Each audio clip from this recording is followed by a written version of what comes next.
परम आदरणीय प्रधानमंत्री जी, माननीय मंत्री स्वास्थ्य एवं परिवार कल्याण, रसायन एवं उर्वरक, माननीय राज्य मंत्री परिवार कल्याण एवं स्वास्थ्य, देवियों और सज्जनों, बजट वेबिनार की श्रृंखला में आज का वेबिनार स्वास्थ्य और मेडिकल रिसर्च पर फोकस्ड है।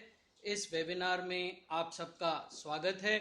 वेबिनार में प्लेनरी सेशन के उपरांत 3 ब्रेकआउट सेशन होंगे, जो कि qualitative improvement in nursing, infrastructure, education और प्रैक्टिस। दूसरा breakout session public and private sector utilization of ICMR labs as facilitator for medical research. और तीसरा breakout session pharma innovation and multidisciplinary courses for medical devices पर focused होगा। अब मैं आप सब की ओर से और मंत्रालय की ओर से परम आदरणीय प्रधानमंत्री महोदय से अनुरोध करता हूं कि वे हमारा मार्गदर्शन करें।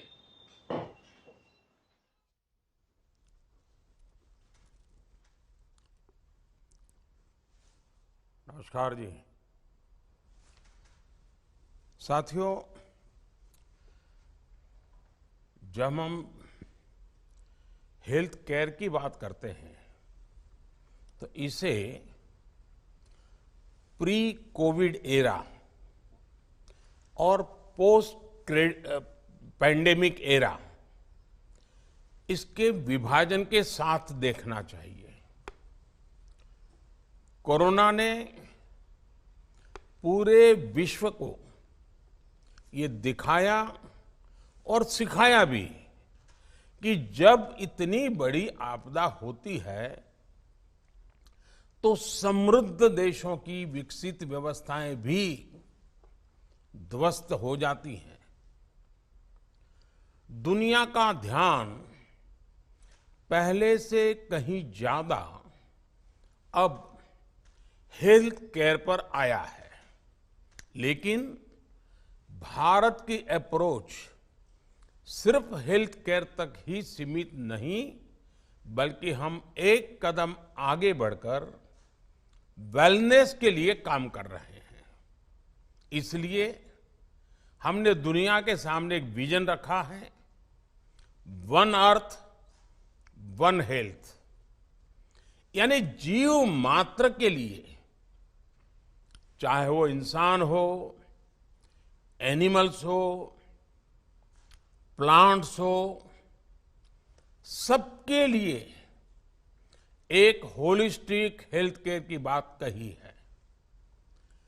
कोरोना वैश्विक महामारी ने हमें ये भी सिखाया है कि सप्लाई चेन कितना बड़ा महत्वपूर्ण विषय बन गया है।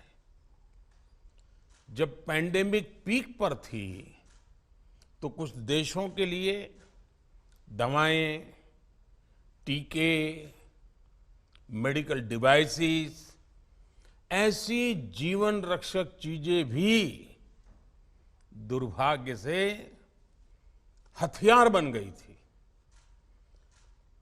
बीते वर्षों के बजट में भारत ने इन सभी विषयों पर बहुत ध्यान दिया है। हमें निरंतर कोशिश कर रहे हैं कि भारत की विदेशों पर निर्भरता कम से कम रहे। ऐसे में आप सभी स्टेक होल्डर्स की बहुत बड़ी भूमिका है। साथियों, आजादी के बाद अनेक दशकों तक भारत में स्वास्थ्य को लेकर एक इंटीग्रेटेड अप्रोच, एक लॉन्ग टर्म विजन की कमी रही। हमने हेल्थ केयर को सिर्फ हेल्थ मिनिस्ट्री तक ही सीमित नहीं रखा है, बल्कि whole of the government approach पर बल दिया है। भारत में इलाज को एफोर्डेबल बनाना हमारी सरकार की सर्वोच्च प्राथमिकता रही है। आयुष्मान भारत के तहत 5 लाख रुपए तक के मुफ्त इलाज को ये सुविधा देने के पीछे हमारे मन में यही भाव है। इसके तहत अभी तक देश के करोड़ों मरीजों के लगभग 80,000 करोड़ रुपए जो बीमारी में उपचार के लिए खर्च होने वाले थे, वो खर्च होने से बचे हैं। अभी 7 मार्च को ही कल देश जन औषधि दिवस मनाने जा रहा है। आज देश भर में करीब 9,000 जन औषधि केंद्र हैं। इन केंद्रों पर बाजार से बहुत सस्ती कीमत पर दवाएं उपलब्ध हैं। इससे भी गरीब और मिडिल क्लास परिवारों को लगभग सिर्फ दवाई खरीद करने में 20,000 करोड़ रुपए की बचत हुई है। यानी सिर्फ 2 योजनाओं से ही अभी तक भारत के हमारे नागरिकों के 1 लाख करोड़ रुपए उनकी जेब में बचे हुए हैं। साथियों, गंभीर बीमारियों के लिए देश में अच्छे और आधुनिक हेल्थ इंफ्रा का होना उतना ही जरूरी है। सरकार का एक प्रमुख फोकस इस बात पर भी है कि लोगों को घर के पास ही टेस्टिंग की सुविधा मिले, प्राथमिक उपचार की बेहतर सुविधा हो। इसके लिए देश भर में 1.5 lakh health and wellness centre तैयार हो रहे हैं। इन सेंटर्स में डायबिटीज, कैंसर और हार्ट से जुड़ी गंभीर बीमारियों की स्क्रीनिंग की सुविधा है। PM Ayushman Bharat health infrastructure mission के तहत क्रिटिकल हेल्थ इंफ्रा को छोटे शहरों और कस्बों तक ले जाया जा रहा है। इससे छोटे शहरों में नए अस्पताल तो बन ही रहे हैं, हेल्थ सेक्टर से जुड़ा एक पूरा इकोसिस्टम विकसित हो रहा है। इसमें भी हेल्थ एंटरप्रेन्योर्स के लिए, इन्वेस्टर्स के लिए, प्रोफेशनल्स के लिए अनेक नए अवसर बन रहे हैं। साथियों, हेल्थ इंफ्रा के साथ सरकार की प्राथमिकता ह्यूमन रिसोर्स पर भी है। बीते वर्षों में 260 से अधिक नए मेडिकल कॉलेज खोले गए हैं। इस वजह से मेडिकल की ग्रेजुएट और पोस्ट ग्रेजुएट सीटों की संख्या 2014 के मुकाबले, यानी हम जब सत्ता में आए उसके पहले के मुकाबले में आज 2 गुनी हो चुकी है। आप भी जानते हैं कि सफल डॉक्टर के लिए सफल टेक्नीशियन बहुत आवश्यक है। इसलिए इस वर्ष के बजट में नर्सिंग क्षेत्र के विस्तार पर बल दिया गया है। मेडिकल कॉलेजों के पास ही 157 नए नर्सिंग कॉलेज खोलना, मेडिकल ह्यूमन रिसोर्स के लिए बहुत बड़ा कदम है। ये सिर्फ भारत के लिए ही नहीं, बल्कि दुनिया की डिमांड को पूरा करने में भी काम आ सकता है। साथियों, स्वास्थ्य सुविधा को सुलभ और सस्ता बनाने में टेक्नोलॉजी की भूमिका लगातार बढ़ रही है। इसलिए हमारा फोकस हेल्थ सेक्टर में टेक्नोलॉजी के अधिक से अधिक प्रयोग पर भी हैं। डिजिटल हेल्थ आईडी के माध्यम से हम देशवासियों को टाइमली हेल्थ केयर की सुविधा देना चाहते हैं। ई संजीवनी जैसे टेली कंसल्टेशन के प्रयासों से घर बैठे ही 10 करोड़ लोग डॉक्टरों से ऑनलाइन कंसल्टेशन का लाभ ले चुके हैं। अब 5G टेक्नोलॉजी की वजह से इस सेक्टर में स्टार्टअप्स के लिए भी बहुत संभावनाएं बन रही हैं। ड्रोन टेक्नोलॉजी की वजह से दवाओं की डिलीवरी और टेस्टिंग से जुड़े लॉजिस्टिक में एक क्रांतिकारी परिवर्तन आते दिख रहा है। ये यूनिवर्सल हेल्थ केयर के हमारे प्रयासों को बल देगा। ये हमारे एंटरप्रेन्योर्स के लिए भी बहुत बड़ा अवसर है। हमारे एंटरप्रेन्योर्स ये सुनिश्चित करें कि हमें कोई भी टेक्नोलॉजी अब इंपोर्ट करने से बचना चाहिए। आत्मनिर्भर बनना ही है। हमें इसके लिए जरूरी इंस्टीट्यूशनल रिफॉर्म्स भी कर रहे हैं। फार्मा और मेडिकल डिवाइस सेक्टर में संभावनाओं को देखते हुए पिछले कुछ वर्षों में कई नई योजनाएं शुरू की गई हैं। बल्क ड्रग पार्क की बात हो, मेडिकल डिवाइस पार्क की व्यवस्था विकसित करने की बात हो, पीएलआई जैसी योजनाओं पर 30,000 करोड़ से ज्यादा का निवेश किया गया है।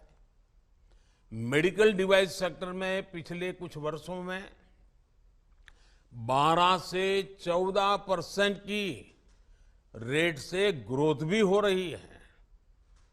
आने वाले 2-3 वर्षों में ये मार्केट 4 लाख करोड़ तक पहुंचने वाला है। हमने भविष्य की मेडिकल टेक्नोलॉजी,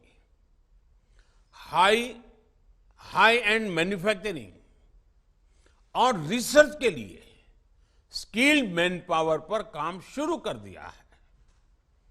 आईआईटी और दूसरी संस्थाओं में मेडिकल उपकरणों की मैन्युफैक्चरिंग की ट्रेनिंग के लिए बायोमेडिकल इंजीनियरिंग या उसके जैसे दूसरे कोर्सेज भी चलाए जाएंगे।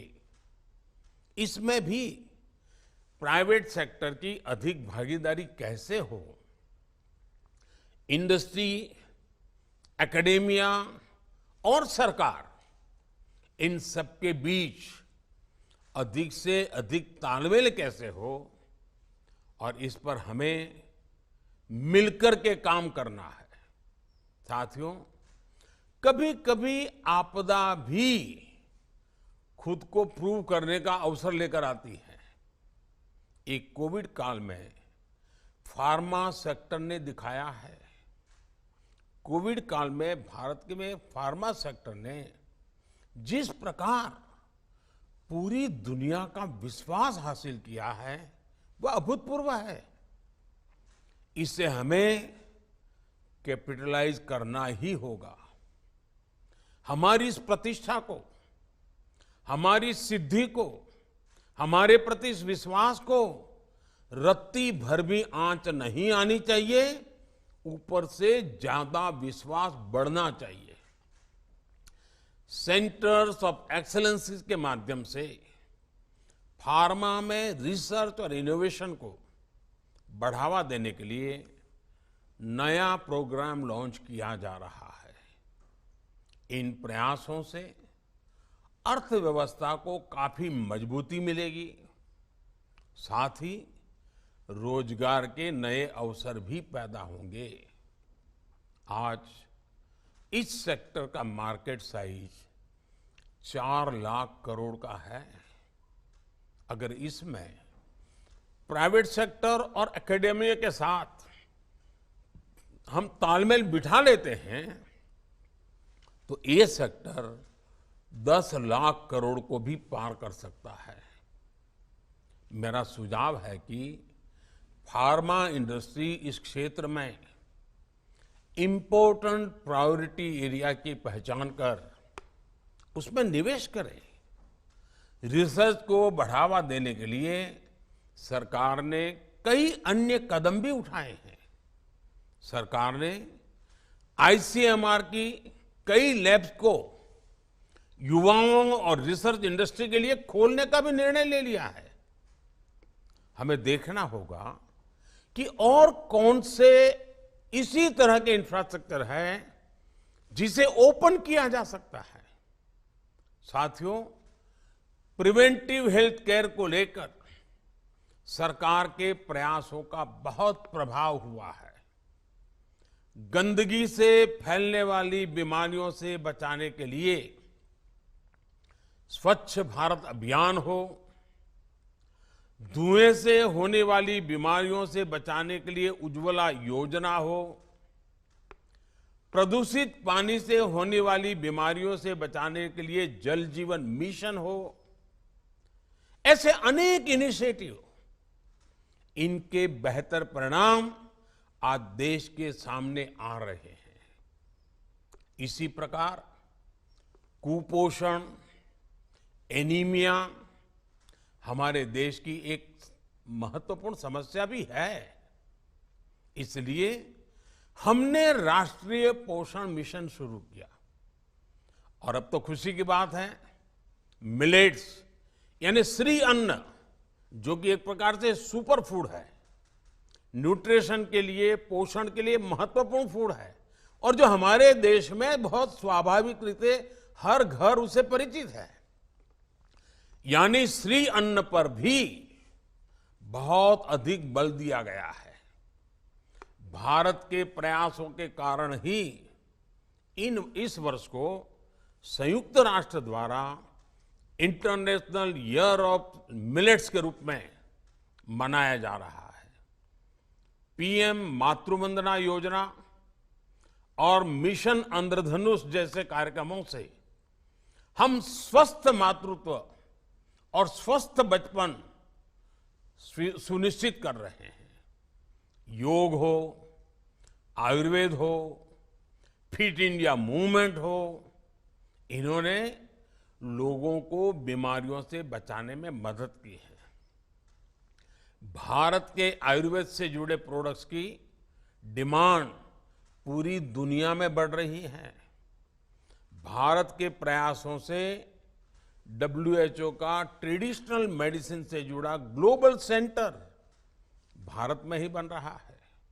इसलिए हेल्थ सेक्टर के स्टेक होल्डर से मेरा एक आग्रह है और खास करके आयुर्वेद के साथियों से आग्रह है, एविडेंस बेस्ड रिसर्च को हमें बहुत बढ़ाना होगा। सिर्फ परिणाम की चर्चा पर्याप्त नहीं है, प्रमाण भी उतने ही आवश्यक है। इसके लिए आयुर्वेद के क्षेत्र में काम करने वाले उद्यमियों को, रिसर्च से जुड़े साथियों को जोड़ना होगा, उनको आगे आने होगा। साथियों, आधुनिक मेडिकल इंफ्रास्ट्रक्चर से लेकर मेडिकल ह्यूमन रिसोर्स तक देश में हो रहे प्रयासों का एक और पक्ष है। ये जो नई फैसिलिटी देश में तैयार कर रहे हैं, नई कैपेसिटी तैयार कर रहे हैं, उसका लाभ सिर्फ देशवासियों को स्वास्थ्य सुविधाओं तक सीमित नहीं रहने वाला है। अब दुनिया बहुत ही एक दूसरे से जुड़ चुकी है। ये भारत को दुनिया का सबसे आकर्षक मेडिकल टूरिज्म डेस्टिनेशन बनाने के लिए बहुत बड़ा अवसर हमारे सामने है। मेडिकल टूरिज्म अपने आप में एक बहुत बड़ा सेक्टर भारत में उभर करके आ रहा है। ये देश में रोजगार निर्माण का बहुत बड़ा माध्यम बन रहा है। साथियों, सबका प्रयास से ही हम विकसित भारत में एक विकसित हेल्थ एंड वेलनेस इकोसिस्टम तैयार कर सकते हैं। इस वेबिनार में शामिल होने वाले सभी लोगों से मेरा आग्रह है कि वो अपने सुझाव जरूर दें। हम बजट को तय समय सीमा में निर्धारित लक्ष्य के लिए निश्चित रोडमैप के साथ अमल में लाएं, सभी स्टेक होल्डर्स को साथ लेकर के चलें और अगले साल बजट के पहले हम इन सपनों को धरातल पर उतारें। इस बजट संकल्प को धरातल पर उतारें, इसमें आपके सुझाव चाहिए, इसमें आपके बारीक अनुभव का लाभ चाहिए। मुझे विश्वास है कि आप सबका अनुभव, आप सबके निजी विकास के संकल्प, देश के विकास के संकल्प के साथ जुड़ करके हम सामूहिक शक्ति से, सामूहिक प्रयास से सिद्धि अवश्य प्राप्त करेंगे। मेरी आपको बहुत बहुत शुभकामनाएं हैं। धन्यवाद।